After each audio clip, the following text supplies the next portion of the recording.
Herzlich willkommen zu dieser besonderen Ausgabe des Varavisa-Podcast, Jenseits von Richtig und Falsch. Es handelt sich um den ersten Teil eines Gesprächs, welches wir mit Vertretern der Freimaurerloge Sternenfabrik geführt haben. Möglicherweise erwartest du in dieser Ausgabe neue, brisante Enthüllungen zu diesem hochgradig aufgeladenen Thema. Vielleicht bist du selber Freimaurer und gehst davon aus, dass wir die Freimaurerei in ein bestimmtes Licht rücken werden. Vorweg sei gesagt, nichts davon ist der Fall. Wir gehen der Frage nach, was die freie Maurerei überhaupt ist, wie sie historisch entstanden sein könnte, auf welch unterschiedliche Weise diese vielschichtige und komplexe Tradition verstanden werden kann und auch verstanden und gelebt wird und welche individuellen Beweggründe dazu führen, sich dieser Bewegung anzuschließen.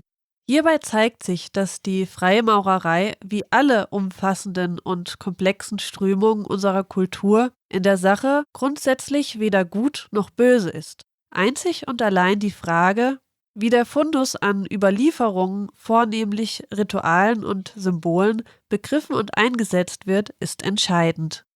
Wenn du Lust hast auf eine Betrachtung jenseits von Klischees, Stereotypen, gut, böse, richtig, falsch, dann könnte diese Ausgabe dein Augenöffner sein. Es gibt wohl kaum ein Thema, um welches sich derart viele spektakuläre Mythen und Legenden ranken wie die Freimaurerei. In den alternativen Medien wird regelmäßig eine Vielzahl schwerstkrimineller Aktivitäten mit dem Logenwesen in Verbindung gebracht. Zahlreiche verschwörungstheoretische Bücher schreiben den Freimaurerlogen eine zentrale Position bei der Planung und Lenkung des Weltgeschehens zu. Doch was ist an den Mythen wirklich dran? Viele der genannten Verschwörungsbücher und Beiträge aus den alternativen Medien stützen ihre Argumentation auf fragwürdige Indizien und Spekulationen. Hier entsteht bei genauerem Hinsehen der Eindruck, dass eine hochkomplexe, vielschichtige, heterogene Bewegung pauschal verunglimpft wird. Andererseits ist für jeden überprüfbar bekannt, dass etwa die Freimaurerloge P2 an der Orchestration von Terroranschlägen in Italien in den 1980er Jahren beteiligt war.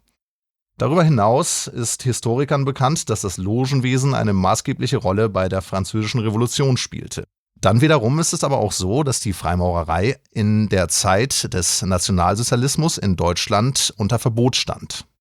Mich fasziniert die Freimaurerei, seit ich als Jugendlicher den Roman Das Foucault'sche Pendel von Umberto Eco gelesen habe. In der Tat liegen die historischen Ursprünge des Logenwesens weitgehend im Dunkeln, was zur Faszination wie gleichermaßen zur Mythenbildung beiträgt.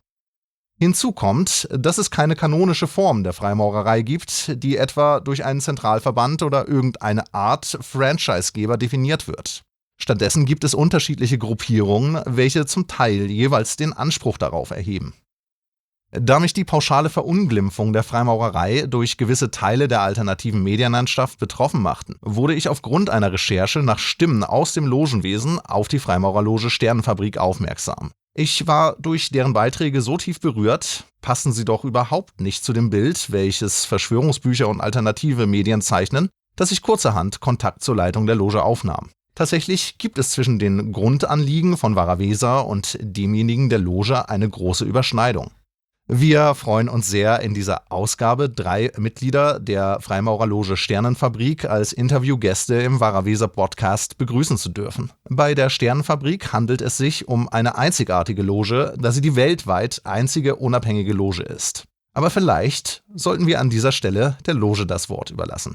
Guten Abend, liebe Freimaurerloge Sternenfabrik. Schönen guten Abend, danke, dass wir da sein dürfen. Hallo. Ja, danke, dass ihr da seid. Vielleicht zum Einstieg eine allgemeine Frage. Was ist die Freimaurerloge Sternenfabrik und was zeichnet sie gegenüber dem herkömmlichen Logenwesen aus? Sehr gerne, machen wir das. Stellt sie einfach vor wie so eine kleine Reise und ich führe euch sozusagen durch die Etappen oder durch die Grade der Freimaurerloge, die wir aufgebaut haben. Und erstmal möchte ich dazu sagen, dass wir uns halt gravierend von den herkömmlichen Logen unterscheiden, weil wir die einzige Loge weltweit sind, die eben nicht an eine Großloge angebunden ist. Das hat für uns verschiedene Vorteile, nämlich dass wir im Endeffekt machen können, was wir wollen und das alles so kreieren konnten, wie wir der Meinung sind, dass es richtig ist. Wir haben durch die Freimaurerarbeit, die wir selber praktiziert haben, immer wieder die Problematik gefunden, dass in sämtlichen Logen zwar rituelle Magie und Rituale angewendet werden, die jedoch eher dafür dienen, ein Bewusstsein zu entwickeln, aber die wahre Arbeit des Behauen des wahren Steins immer im Hintergrund stand, beziehungsweise haben wir innerhalb der Logen kein Konzept gefunden, was das Behauen des rauen Steins anging. Und unserer Meinung nach ist es eigentlich das Elementarste, sich eben mal mit sich selber auseinanderzusetzen und eben genau das zu meistern. Und das ist der große Unterschied. Das heißt, wir sind eine reine Online-Loge. Wir machen alles digital. Wir haben keine Logentreffen im herkömmlichen Sinne und praktizieren auch keine Rituale. Deswegen empfehlen wir auch denen, die diese Rituale anwenden möchten und erfahren möchten, einfach in der Umgebung zu schauen, wo ist eine große Loge, mit der ich mich auseinandersetzen kann, wo kann ich mich zu einem Gästeabend anmelden, wer das erfahren möchte, weil das, wie gesagt, der Hauptunterschied zu uns ist. Ich höre heraus, dass ihr diese Rituale also bereits betrieben habt in konventionellen Logen und festgestellt habt, dass diese Rituale sozusagen, dass denen die Substanz erodiert ist. Ja, dass diese Rituale zwar äußerlich ausgeführt werden, aber der Bezug zur inneren Entwicklung, zur inneren Bewusstwerdung irgendwie auf eine gewisse Weise verloren gegangen ist. Verstehe ich das richtig? Genau, und unserer Meinung ist es halt so, dass das im Fokus stehen sollte. Natürlich ist Ritualarbeit auch sinnvoll, weil man einfach Bewusstseinszustände erreichen kann, die man sonst nicht erreicht. Doch sollte man sich halt im Vordergrund erstmal unserer Meinung mit sich selber beschäftigen und zu schauen, wer bin ich überhaupt, was macht mir Spaß, wie kann ich mich verwirklichen, wie funktioniert es überhaupt, Körper, Seele und Geist in Einklang zu bekommen, um überhaupt in die Selbstverwirklichung überzugehen. Also euch zeichnet die radikale Hinwendung zum Inneren aus, könnte man sagen. Genau. Und unsere ersten 3 Grade, also wir haben auch ein 3-Grad-System im Endeffekt aufgebaut, das genau darauf auch abzielt, nämlich Körper, Seele und Geist. Im ersten Grad geht es um den Körper, da geht es vor allem darum, sich eine königliche Persönlichkeit zu kreieren, die auf sich selber ausgerichtet ist. Denn der Sinn ist halt dahinter, seinem Sein Ausdruck zu verleihen. Und die Seele und der Mensch, beziehungsweise das Unterbewusstsein und der Verstand und die Persönlichkeit, das ist bei den meisten Menschen eben da nicht drauf ausgerichtet. Deswegen lernen wir im ersten Grad erstmal in sich zu gehen und sich eine Persönlichkeit zu kreieren, die überhaupt mit meiner Seele eine Einheit darstellt und auch die Energie und das, was die Seele ausdrucken möchte, über diese Persönlichkeit in die Welt tragen kann. So, das klingt auf jeden Fall sehr spannend und kommt dem, was wir mit Varavesa machen, in der Tat auch sehr nahe. Also hier ist ja der Schritt entscheidend, überhaupt erstmal die eigene Persönlichkeit zu erkennen, ja, die ja zu großen Teilen aus unbewussten Anteilen besteht. Ich gehe davon aus, dass euch das ja auch bekannt ist und ihr damit ja gewiss auch Erfahrung habt. Definitiv, ja. Im Endeffekt würde ich sagen, wir versuchen auf unterschiedliche Arten dasselbe Licht auf die Erde zu bringen oder das zugänglich zu machen, benutzen aber unterschiedliche Sprachen. Genau, also das mit der Sprache, mit der Symbolik ist ja ohnehin ein sehr faszinierender Bestandteil der freimaurerischen Tradition, der ja gleichermaßen mit einer großen Vielzahl an Mythen und Legenden umrankt ist und wo vielfältige Fantasien drum gesponnen werden. Also ihr habt es ja bereits anklingen lassen im Vorfeld, Freimaurerei hat etwas zu tun mit dem Behauen des rohen Steins eurem Verständnis nach. Wie ist das vielleicht allgemeiner gefasst zu verstehen? Also wie könnte man die Freimaurerei allgemein auch definieren? Ja, also auch aus dem Historischen heraus, weil ja die Ursprünge, die liegen ja sehr stark im Dunkeln. Es ist ja sehr schwierig zu sagen, was Freimaurerei genau ist. Wie ist es denn, wenn man jetzt mal das herkömmliche Logenwesen mit einbezieht? Wie würde sich denn jemand aus dieser herkömmlichen Welt da positionieren? Wie würde der vielleicht die Freimaurerei definieren und auch die historischen Ursprünge verorten? Das ist eine sehr gute Frage. Ich kann da jedoch nicht für alle sprechen. Ich kann ja nur meine Meinung zu offenbaren, sage ich jetzt einfach mal. Und im Endeffekt, meiner Meinung unter dem, was ich erfahren habe ist die Freimaurerei vor allem aus dem Grund entstanden, dass man halt gelernt hat, einen Dom zu bauen, sage ich jetzt einfach mal. Und diese Tradition und das Wissen darüber, wie er gebaut wurde, wurde dann weitergegeben. Das heißt, aus diesem Aspekt her hat man sich zusammengesetzt und hat überlegt, wie kann man einen Dom bauen, welches Wissen ist dafür nötig und so weiter. Und daraus ist im Endeffekt ein Kreis entstanden, der sich dieses Wissen geteilt hat, gehütet hat und auch weitergegeben hat. Und so haben sie dann auch zum Beispiel diese Handkniffe, von denen wir heute wissen, dass wenn sie sich die Hand geben, unterschiedlich berühren, sage ich jetzt mal. So haben sich dann die Lehrlinge früher vom Meister unterscheiden können. Also der Meister hat einen anderen Handgriff wie der Lehrling. Und so konnten die Freimaurer auch untereinander abstecken, wo steht denn mein Gegenüber eigentlich gerade? Welches Wissen hat er denn schon erlangt? Das heißt, früher gab es ja keine Handys und Medien und so weiter. Und wenn du in eine fremde Stadt gegangen bist und da sagt dann zum Beispiel einer ist Freimaurer, hast du direkt an der Begrüßung mit der Hand schon rauslesen können, ob er es wirklich ist und in welchem Grad er im Gegenfall sogar ist. Und damit weiß ich natürlich dann auch, wie vertrauenswürdig ist mir diese Person gegenüber. Und das ist sozusagen die Grundlage, auf der alles andere aufgebaut worden ist. Und dann kamen halt verschiedene Traditionen noch mit dazu. Man hat sich halt mit verschiedenen Themen auseinandergesetzt in der Mystik, Gnostik und so weiter und hat versucht, Wege zu konstruieren, dem Menschen Wege zu bauen, dass er frei leben kann. Das ist sozusagen meiner Erfahrung nach der Grundgedanke der Freimaurerei. Und im Endeffekt ist da dann was Größeres draus entstanden und man kann sich vorstellen, wie im Christentum zum Beispiel. Und das Christentum in sich hat ganz viele verschiedene Abspaltungen. Das heißt, jede Organisation im Christentum ist wieder auf was anderes ausgerichtet. Und so wurde das im Endeffekt immer größer und größer. Und deswegen kann man auch nicht sagen, die Freimaurer sind gut oder schlecht. Ja, es gibt Freimaurer, die bestimmt Böses im Sinne haben, aber es gibt genauso gute Freimaurer, die eben was Gutes im Sinne haben. Und da ist eigentlich der Trend. So, da geht die Reise hin, wie es auch beim Christentum oder anderen Religionen der Fall ist. Der Trend der Masse, die es nutzt, geht immer oder dient immer dem Sinn und Zweck, Gutes zu tun. Darauf ist es zumindest ausgerichtet. Ja, zudem kommt ja auch, dass wenn man jemanden fragt, ob er böse ist, wird er niemals sagen, dass er böse ist. Also in Wirklichkeit, wenn wir die Motive unserer Mitmenschen genauer erkunden, auch unsere eigenen Motive, ist es so, dass vieles, was wir als böse bezeichnen oder als böse verunglimpfen, meist das Ergebnis ist von unbewussten Motiven, von unbewussten Handlungsimpulsen, von Mustern, derer sich der vermeintlich Handelnde überhaupt gar nicht gewahr ist. Und insofern ist überall ein Raum für Ambivalenz gegeben. Und vor allem bei so großen Strukturen, ja, wir sprechen hier von einer so großen Tradition wie die Freimaurerei oder eben auch dem Christentum, ja, unter diesem Dach versammeln sich da sehr, sehr viele verschiedene Strömungen und sehr viele verschiedene bewusste wie unbewusste Motive. Wieso heißt es überhaupt Freimaurer oder Freimaurerei? Also ich höre heraus, die möglichen oder wahrscheinlichen Wurzeln der Bewegung in der Baukunst und das Bestreben, dem Menschen ein freies Leben zu ermöglichen. Liege ich da richtig?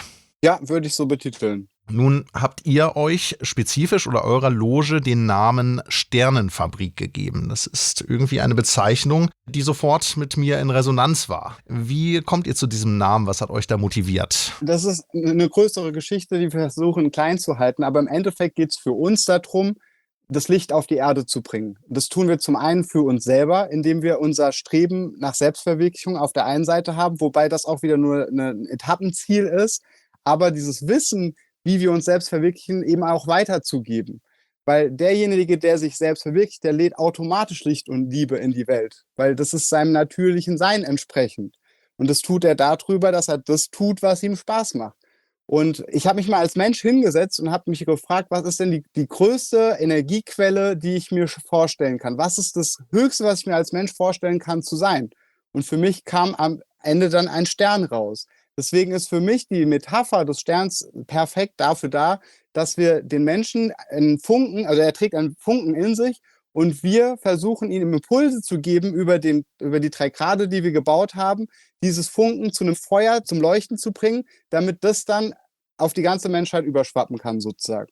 Ja, also da, um wieder die Brücke zum Grundanliegen von Varavesa zu schlagen, höre ich ein weiteres Naturprinzip, Naturgesetz heraus. Es geht da um das Prinzip der Kristallisation oder das Prinzip der kritischen Masse oder auch noch allgemeiner betrachtet, das, was wir in unserem Buch als das Auslöseprinzip beschreiben. Ja, also wenn ich ein Streichholz anzünde, dann muss ich es ja nur einmal anreiben und dann läuft der Brennvorgang von selbst ab. Oder wenn ich einen Ball werfe, dann gebe ich einmal einen Impuls, schubse den Ball an und dann bewegt sich der Ball von selbst. Und ich kann in allen möglichen Bereichen in der Natur beobachten, wie dieses Prinzip wirkt. Also insbesondere etwa bei einem Kristallisationsprozess. Es reicht ein kleines Staubkorn, um die Kristallisation etwa einer Schneeflocke in Gang zu bringen. Und wenn ich mir größere Strukturen so anschaue, wie etwa ganze Gesellschaften oder ganze Völker, dann kann ich das da auch beobachten, dass etwa wenn eine neue Idee in die Welt kommt, es eine kritische Masse übersteigen muss an Vertretern dieser Idee, an Individuen, die diese neue Idee leben und in die Welt tragen und es dann anfängt von selbst überzugreifen auf die gesamte soziale Struktur. Das ist ein Effekt, der ist in der herkömmlichen akademischen Sozialforschung auch gut bekannt. Nun, die Mythen und die Legenden, die sich vor allem um die Symbolik ranken, sind ein Gegenstand, den ich heute gerne noch ausführlicher behandeln würde. Also der Ursprung der Symbolik scheint ja aus dem Bauwesen zu stammen und es kursieren unterschiedliche Ausdeutungen der Symbole, die gemeinhin auch in der Populärkultur als freimaurerisch verstanden werden. Also ein bekanntes Symbol, was also sofort mit Freimaurerei in Verbindung gebracht wird, also geradewegs stereotypisch, ist etwa das Dreieck bzw. die Pyramide mit dem Auge. Könnt ihr dazu etwas sagen? Wie versteht ihr etwa dieses Symbol? Erstmal zu der Frage, genau. Also die Pyramide mit dem allsehenden Auge steht im Endeffekt erstmal für die Göttlichkeit an sich oder für die Quelle und das Ganze in Verbindung mit der Dreieinigkeit. Deswegen die Pyramide darum. Generell kann ich aber noch zu dem Thema Symbolik ein paar Worte sagen. Und zwar ist es so, dass Symbole immer im Auge des Betrachters liegen. Ja, also es ist immer entscheidend, wo stehe ich und wie gucke ich auf das Symbol drauf. Und dementsprechend hat es für mich eine Bedeutung. Das heißt, wenn wir zum Beispiel mal das Hakenkreuz nehmen als Symbol, das hatte für die einen die Bedeutung, die es jetzt halt nun mal hat, aber herkommen tut es halt als Sonnensymbol. Das heißt, es kann ein Symbol sein, aber mehrere Bedeutungen haben. Und es liegt immer daran, wer interpretiert das Ganze und vor allem mal in der Freimaurerei auch, in welchem Kontext kommt dieses Symbol. Habe ich verschiedene Symbole, die in einer verschiedenen Reihenfolge kommen, weiß ich, dass da was Bestimmtes mit ausgesagt werden will, sozusagen. Genau, also Symbole im Allgemeinen hängen in ihrer Wirkung wie auch in ihrer Bedeutung maßgeblich von dem Kontext ab, in welchem sie auftauchen. Und insbesondere auch von dem Adressaten. Ja? Also derjenige, der ein Symbol wahrnimmt, in dem wird etwas ausgelöst. Und das hängt von seinen individuellen Wahrnehmungsfiltern ab. Also das Beispiel mit der Swastika bzw. dem Hakenkreuz ist diesbezüglich sehr eindringlich. Das hat jetzt in unserer europäischen Kultur eine verständlicherweise sehr negative Belastung. Gleichermaßen ist es aber so, dass es sich um ein Symbol handelt, welches in allen möglichen Kulturen als Symbol für die Sonne etwa auftaucht und was zunächst einmal überhaupt nicht mit irgendetwas in Anführungsstrichen Bösartigen in Verbindung steht. Also wenn man sich das einmal vor Augen führt, dann bekommt man eine ungefähre Idee davon, was diese Bandbreite an Bedeutungsmöglichkeiten, diese Vielfalt, was die eigentlich für eine Tragweite hat und für ein Ausmaß. Vielleicht möchtet ihr im Allgemeinen oder im Speziellen noch zu einzelnen Symbolen etwas sagen. Das ist möglicherweise auch ein bisschen albern, da so einzeln drüber zu sprechen, weil ja immer der Kontext maßgeblich ist. Ja, welche Folge von Symbolen, das ist ja auch völlig klar, wenn ich spreche. Wir können uns jetzt über die Bedeutung einzelner Buchstaben unterhalten, aber davon haben wir nicht besonders viel. Ja, Buchstaben ergeben nur in einem Kontext Sinn, in dem sie Wörter bilden und diese Wörter wiederum nur, indem sie Sätze bilden und diese Sätze wiederum nur, indem sie ganze Texte bilden. Und diese Texte wiederum nur in dem Kontext einer ganzen Kultur, auf die sie wieder verweisen. Also auch hier zeigt sich ja die Vernetzung von allem. Dennoch würde ich gerne stichwortartig mal so die Symbole, die mir bekanntermaßen mit der Freimaurerei in Verbindung gebracht werden, also einige von denen, die sehr populär sind und sehr faszinierend auch daherkommen, einmal stichwortartig nennen und vielleicht mögt ihr da etwas zu sagen. Wie gesagt, das Dreieck und die Pyramide und das Auge hatten wir ja nun gerade schon besprochen. Der Zirkel und das Winkelmaß ist ja ebenso ein sehr bekanntes, mit der Freimaurerei in Verbindung gebrachtes Symbol. Bisweilen auch mit dem Buchstaben G im Zentrum. Dann tauchen Sonne und Mond auf, sehr häufig. Und die zwei Säulen. Und dann eben auch der Schachbrettboden. Das ist in den alternativen Medien geradewegs obsessiv. Ja, wenn irgendwo ein Schachbrettboden gesehen wird, dann schreien sofort die meisten alternativen Medien schaffen, ja, hier Freimaurerei, Freimaurersymbole. Und spannend finde ich vor allem auch, deshalb hier letzt genannt, das Pentagramm, der fünfzackige Stern. Den fünfzackigen Stern finden wir ja an sehr vielen Stellen, also eben nicht nur in der Freimaurerei spezifisch, sondern an sich in unserer gesamten Kultur. Also in allen möglichen Landesfahnen kommt das Pentagramm, der fünfzackige Stern vor. und auch in der militärischen Symbolik insbesondere. Ja. Also sehr viele Waffen etwa und auch Uniformen von verschiedensten Militärs der Welt tragen dieses Symbol, ja, auch bei Rangabzeichen und dergleichen. Ja. Und ich muss immer gleich an Panzer denken, wo dieser fünfzackige Stern drauf ist. Ja.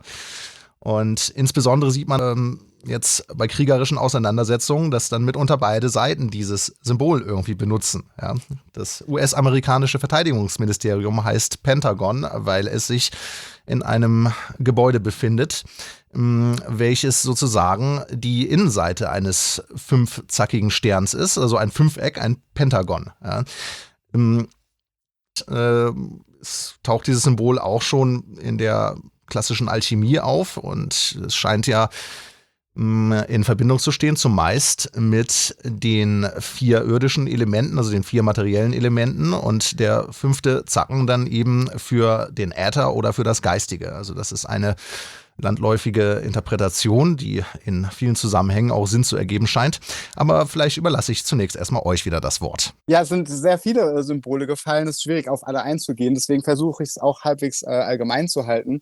Wie wir schon rausgefunden haben, die Symbolik liegt immer im Auge des Betrachters. Und du hattest jetzt zum Beispiel nach dem Zirkel gefragt, wieso der Zirkel da oft in Verbindung mitsteht. Ursprünglich kommt er aus den Baureihen sozusagen, aber es erinnert heute trotzdem auch zum Beispiel an die Selbstdisziplin und die Arbeit an sich selbst. Und so hat halt alles einen Bezug. Das heißt, in der Freimaurerei kannst du dir sozusagen als Studiengebiet raussuchen, Symbolik, und kannst lesen oder erfahren, in welchem Bezug setzt die Freimaurerei das, was aber im nächsten Themengebiet oder aus einem anderen Blickwinkel auch wieder anders da heißen kann. Ich selber muss ehrlich gesagt sagen, dass ich durch die Symbolik zur Freimaurerei gefunden habe. Weil ich habe irgendwann mal angefangen, immer wieder allsehende Augen und dies und das zu sehen und habe mir dann halt die Frage gestellt, was das ist und mich dann angefangen, tiefer damit zu beschäftigen, was mich dann zu Freimaurerei gebracht hat im Endeffekt. Und es sind ja auch Symbole wie in Filmen zum Beispiel. Ich weiß nicht, wie heißt da, Green Lantern zum Beispiel. Wenn du den mal nach 23 Sekunden anhältst und auch die Zahl, das ist dann das nächste Thema, Zahlenmystik, hat wieder eine Bedeutung. Wenn du den Film Green Lantern nach 23 Sekunden anhältst, siehst du für eine Sekunde ein allsehendes Auge. Das bekommt der normale Konsument, der sich das als Film anguckt, überhaupt nicht mit, weil das in einer Sekunde einfach zu schnell fürs Auge ist. Aber wenn du halt darauf geschult bist, diese Symbole zu erkennen, dann weiß ich sozusagen, dass wenn dort schon so ein Symbol platziert ist, das wird interessant für mich. Und so kann ich halt diese Symbolik wie eine Sprache verwenden, um halt Wege zu finden und zu gucken, was möchte da wie ausgedrückt werden, was aber von einem anderen Blickwinkel, wie gesagt, direkt wieder eine andere Position haben kann. Und diese ganze, ich sage jetzt mal in Anführungsstrichen eher Illuminaten-Symbolik, die dann auch viel aus Amerika kam, von den Rappern und so weiter, das haben Deutsche dann kopiert für sich, weil sie haben gesehen, das ist in Amerika cool, das kommt dort gut an. Und da mag das dann von mir aus auch mit solchen Organisationen in Verbindung stehen, weil es ist auch kein Zufall, dass es so krass symbolisiert wird und auch nicht in dem Kontext und in der Reihenfolge. Und die haben das, die deutsche Rapper haben das dann einfach kopiert, weil es dort cool war. Aber die wissen überhaupt nicht um die Bedeutung davon. Und so formen diese Zeichen und diese Symbole unseren Alltag und sie begegnen uns immer und immer wieder. Und ja, es liegt halt immer am Ende daran, was mache ich daraus? Was möchte ich da drin betrachten? Ich denke auch, ein gesellschaftliches Problem ist einfach, der Sieger schreibt immer die Geschichte.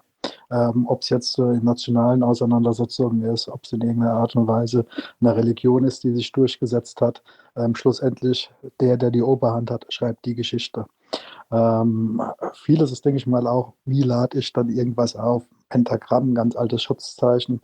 Vorhin hatten wir über die Swastika gesprochen, eines der ältesten Zeichen, was die Menschheit hat. Wie lade ich es auf und was ist der Glaubenssatz, den ich persönlich rein interpretiere? Dazu kommt halt, dass gewisse Symbole dann halt auch ins negative Licht gerückt werden, aus den Gründen, die ich jetzt auch nicht benennen kann, da ich sie nicht weiß. Aber schlussendlich muss man selber gucken, seine eigene Wahrheit finden. Das ist auch ein Grund, warum ich in die Freimaurerei gekommen bin. Ich war mit vielen Sachen einfach nicht zufrieden. Es gab entweder schwarz, es gab weiß, aber es gab nie in irgendeiner Art und Weise die Regenbogenfarben, es gab nie in irgendeiner Art und Weise eine gesamtheitliche Betrachtung auf ein Geschehen. Also wenn man heutzutage die Medien verfolgt, dann ist man nur mit Schwarz oder Weiß konfrontiert. Ist egal, ob man jetzt in den alternativen Medien unterwegs ist, in den öffentlich-rechtlichen Medien. Überall gibt es ja Schwarz oder Weiß. Und ich finde es sehr wichtig, dass man seine eigene gesamtheitliche Sicht auf die Dinge entwickelt. Und das ist auch eine Sache, die ich hier versuche, indem ich meinen Stein behaue und meine eigene Wahrheit finde auf meinen eigenen Weg, wo man auch sehr gut hier unterstützt wird. Und das ist dann halt auch nochmal so eine Sache dabei. Ja, das ist in der Tat ein bedeutsamer Punkt, den ihr hier ansprecht. Also überall, wo man hinschaut in den Medien, und da nehmen sich die sogenannten alternativen Medien und die konventionellen Medien nichts, wird eingeordnet nach Freund, Feind, schwarz-weiß, gut, böse, richtig, falsch. Und da gibt es dann diese Schublade böse und da kommt dann irgendwas rein und dann sind dann irgendwelche, in dem Fall Symbole, böse. Allsehende Augen sind böse, wenn die irgendwo auftauchen. Ja, das ist ein Zeichen, was dann irgendwie gedeutet wird als ein Wirken von bösartigen Hintergrundkräften oder dergleichen. Das mag zum Teil der Fall sein, dass es hier und da genutzt wird von irgendwelchen Gruppen, die nach Macht und Kontrolle streben. Aber es ist eben nicht pauschal diesem Symbol zuzuordnen und auch nicht allen, die diese Symbole verwenden. Wie du gerade auch sagtest, mit dem allsehenden Auge, auch das taucht ja in unterschiedlicher Form sehr, sehr häufig auf. Also auch in Firmenlogos zum Beispiel, in Logos von Parteien oder dergleichen. Ja, in einer sehr allgemeinen Form. Also wenn man da sensibilisiert ist und mit einem geübten Auge hinschaut, dann erkennt man sehr oft diese Augensymbolik. Meist auch in einer Form, die dann eher so mit dem Saturnischen in Verbindung gebracht wird. Und hier scheint es mir so, dass unbewusste Kräfte wirken oder einfach derjenige, der ein solches Logo designt, durch ein bestimmtes Grundvokabular des Ausdrucks geleitet wird, über welches er es nicht bewusst verfügt, sondern welches sich einfach ergibt in diesem Schaffensprozess, und dass in solchen Schaffensprozessen bestimmte Symbole immer wieder auftauchen müssen, weil sie sozusagen archetypischer Natur sind. Weißt du, was ich finde? Also ich finde eigentlich, jetzt wo du das Auge dann nochmal erwähnst, ein ganz schöner Ansatz ist das Dreieck mit dem Auge. Also von der Dualität unten, von den zwei Achsen zu dem einen Punkt oben, dem Weg zur Dualität, zu dem Eins, wird auf einem göttlichen Wege begleitet. So könnte man es natürlich auch interpretieren. Also das ist dann immer, wie lädt es die Gesellschaft, laden es die Medien auf, wie wird es in irgendeiner Art und Weise gebrandmarkt. Und genau das macht es dann ja wieder so faszinierend, also welche Vielfalt von Aspekten ein so einfaches Symbol wie eben das Dreieck bzw. die Pyramide mit dem Auge zum Ausdruck bringt und berührt, und wie viele Aspekte darin gesehen werden können, die einander scheinbar widersprechen. Jetzt, wo wir uns ein Bild gemacht haben zur Symbolik, gibt es ja noch weitere Klischees, die in diesem Zusammenhang so auftauchen. Also was allgemein so über die Freimaurerei gesagt wird. Im weitesten Sinne wird gesagt, das ist so eine Art Geheimbund. Versteht ihr euch als Geheimbund oder versteht ihr die Freimaurerei allgemein als Geheimbund? Beziehungsweise was kann der Begriff Geheimbund überhaupt sinnvollerweise, also jenseits von Klischees, bedeuten? Also ich würde sagen, dass das in dem Sinne ein Geheimbund ist, dass einfach in diesem Bund Wissen offenbart wird, was nicht jedem dienlich ist, der nicht eine gewisse Reife erreicht hat.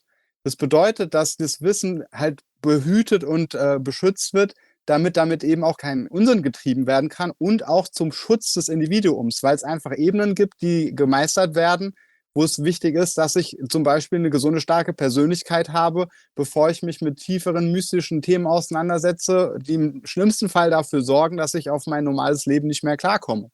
Deswegen ist es schon sinnvoll, dass diese Räume geschützt sind, definitiv. Und die Freimaurerlogen in sich, es ist nicht einfach, da Mitglied zu werden. Das ist oftmals ein jahrelanger Vorgang, der da stattfindet, dass man die Loge kennenlernt, die Brüder lernen dich kennen. Und das sind Prozesse, die echt Jahre dauern können, bis die Loge sagt, ja, du kannst jetzt aufgenommen werden, wir betrachten dich als einen von uns, der mit auf die Reise kommt.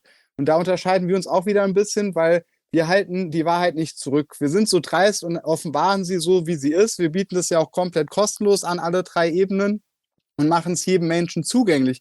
Aber wir würden nicht auf die Idee kommen, jemanden den 3. Grad zu offenbaren, der nicht den 1. und den 2. gemacht hat, weil es eben aufeinander aufbaut und wir aus Erfahrung wissen, dass dieses Wissen, das damit einherkommt, auch da bedeutet, Verantwortung zu übernehmen für sich und sein Leben und dann auch für die um einen herum mindestens mal.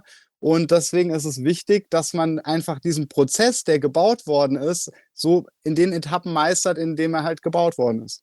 Ja, das können wir von unserer Seite auch sehr gut nachvollziehen. Also es ist ja auch so, dass jetzt zum Beispiel in den alternativen Medien sehr viele Themen so leichtfertig in die Öffentlichkeit gebracht werden, so dass sehr schnell irgendwer überfordert ist und das Ganze zu Missverständnissen führt und sich dann sehr schnell seltsame Klischees aufbauen oder irgendwelche Konflikte eskalieren. Also es gibt eben Wissensbereiche, die aufeinander aufbauen und zu denen es keine Abkürzung gibt. Also wenn ich einen bestimmten Grad des Bewusstseins noch nicht entwickelt habe, dann werden mich bestimmte Informationen überfordern und notwendigerweise zu Missverständnissen führen. Also es geht hier darum, mit einem Wissen verantwortungsvoll umzugehen und das nicht einfach so in die Welt zu posaunen. Viel weniger darum, hier einfach nur Geheimnisse zu krämern, ja, sich elitär irgendwo herauszuheben. Und es ist eben in einem gewissen Sinne elitär, dass eben nicht jeder einfach leichtfertig da irgendwo mit reinkommt. Selbst das ist ja menschlich nachvollziehbar und an sich vernünftig. Ich würde noch den Punkt auch noch ergänzen, dass einfach, wenn die Brüder sich in der Loge treffen, da ja auch über viele persönliche Sachen geredet wird. Ne? Weil wenn du dich weiterentwickeln willst, dann ist es sinnvoll, sich mit deinen Brüdern auszutauschen und zu fragen, ey, was sagst du denn dazu? Und das ist einfach ein geschützter Raum, wo man einfach einen Safe Space braucht, wenn es um persönliche Dinge geht. Ja, also eben auch diese Möglichkeit, da einen Raum zur Verfügung zu haben, in dem man offen über sein Inneres reden kann, über das, was einen bewegt und was in der Tiefe in einem los ist, wo ich weiß, dass es nicht einfach nach außen dringt, ja, dass jetzt nicht jemand hergeht und damit hausieren geht oder was, ja, oder das irgendwie in meinem Umfeld erzählt und vielleicht irgendwas über mich, was mich gefährdet oder verletzlich macht, was dann eben die notwendige Entspannung ermöglicht, um sich überhaupt auf eine solch tiefe Art und Weise zu öffnen. Also ihr hattet vorhin bereits angedeutet, was eure Beweggründe waren und was euch zur Freimaurerei geführt hat. Wenn ihr mögt, könnt ihr da gerne noch etwas mehr zu sagen. Das ist also für mich, glaube ich, mit einer der wichtigsten Punkte tatsächlich. Es ist eine sehr, sehr individuelle Entscheidung und wahrscheinlich auch bei jedem eine extrem individuelle Geschichte dahinter. Und bei mir ist es eigentlich sehr, sehr profan aus, ich sage jetzt mal plus minus 30 Jahren Fremdbestimmung, egal von der Art der Schulbildung, des Studiums, Karriere, schneller, höher, weiter. Du musst dich durchsetzen, hinzu, ich habe es nicht auf die Spitze getrieben, aber wahrscheinlich bis kurz vor die Spitze, um dann irgendwann zu sagen, das kann nicht der Rest des Lebens sein, B kann das nicht der Sinn des Lebens sein. Und habe dann radikal angefangen, eigentlich alles zu hinterfragen, was ich bis daher gemacht habe, warum ich es gemacht habe, um dann festzustellen, ja, Prägung durch Eltern, Umfeld und Sonstiges. Und bin dann ja eher auf die Schiene zur Freimaurerei gekommen. Umso länger man sich mit einem Thema befasst, die Lösung fliegt dir vielleicht zu und vielleicht auch gar nicht in der Art und Weise, wie du sie geplant hättest. Und habe jetzt hier tatsächlich kommen viele Stichwörter von eben schon, einen sehr, sehr, sehr geschützten, progressiven, aber extrem nach innen gekehrten Raum gefunden mit Gleichgesinnten, wo ich sage, das hat mir eine ganz, ganz neue Perspektive geöffnet. Genau, ich kann auch noch mal was zu mir sagen. Also ich habe auch viel gelesen gehabt, viele Podcasts gehört gehabt, viel auf YouTube unterwegs gewesen. Das hat sich aber irgendwie alles nicht so ganz rund angefühlt gehabt bei mir. Also bis ich dann irgendwie erkannt habe, die Wahrheit findet man nur in sich selber und man muss auf sich selber hören, man muss auf sein Inneres hören, man muss an sich selber arbeiten, man muss sich selber entwickeln. Die Wahrheit wird einem nicht von außen irgendwie vorgegeben, sondern muss seine eigene Wahrheit finden. Und ich finde es dann einfach auch toll, hier unter Gleichgesinnten, die auch dementsprechend sich weiterentwickeln möchten, die Wahrheit in sich selber finden möchten, Gutes zu tun einfach. Gutes erstmal für sich selber zu tun, um sein eigenes Ich zu finden, um sein eigenes Wesen zu finden und dann auch nach außen wirken zu können und dann anderen Leuten zu helfen zu können, auch ihr eigenes Ich zu finden, ihr eigenes Wesen zu finden. Und das ist das Schöne hier an der Sternenfabrik. Das Ziel ist vorgegeben, sich selber zu finden, Liebe zu finden, Liebe zu geben. Aber der Weg, wie man da hinkommt, das ist ein individueller Weg, wo man sehr, sehr gut in der Gemeinschaft dementsprechend sich selber voranbringen kann, um später auch andere voranzubringen. Ja, das sind zwei Aspekte, die ich sehr gut nachfühlen kann. Also das erste ist diese gefühlte Fremdbestimmung. Das kenne ich aus meiner eigenen Geschichte zu gut.